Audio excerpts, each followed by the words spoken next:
He's been on the job for just about 3 years now and is excited to lead the National Cattlemen's Beef Association into 2012.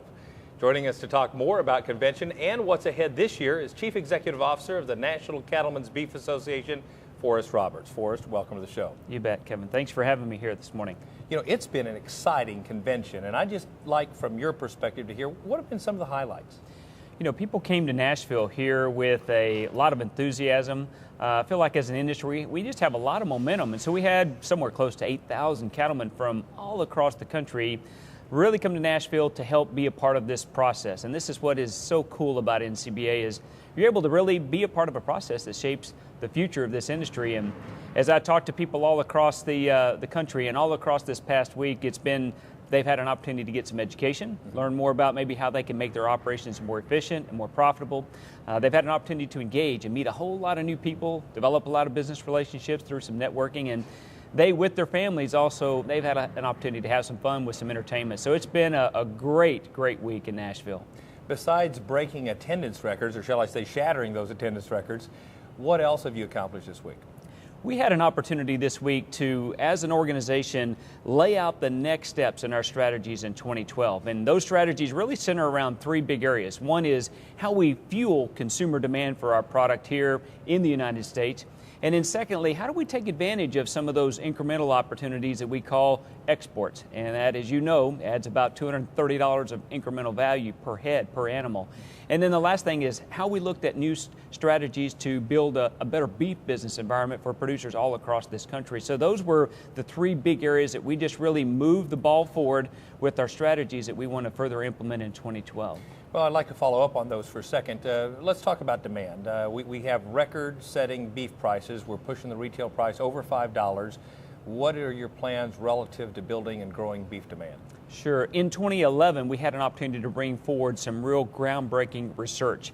So the first job at hand here is to take that research and utilize it to shape consumer opinion about beef and why beef should be at the center of the plate.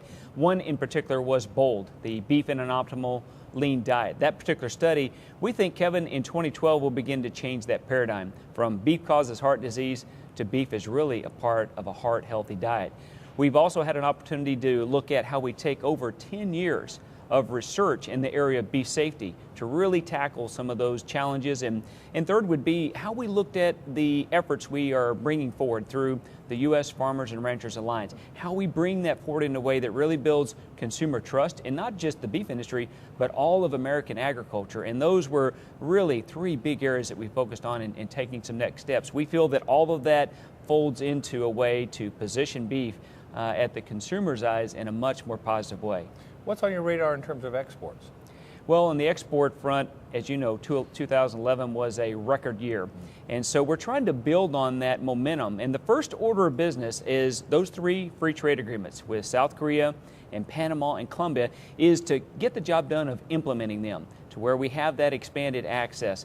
And then the second thing is all the market signals, they're telling us that Japan may look toward relaxing some of their age restriction barriers that we've had. And so our job number one is to make those market signals a reality. And then last but not least, Taiwan's an area where we really focused on some science-based standards so that we can gain back the level of access in that country that we need. And so when you put all those three together, we think 2012 is going to be another phenomenal year on the export picture.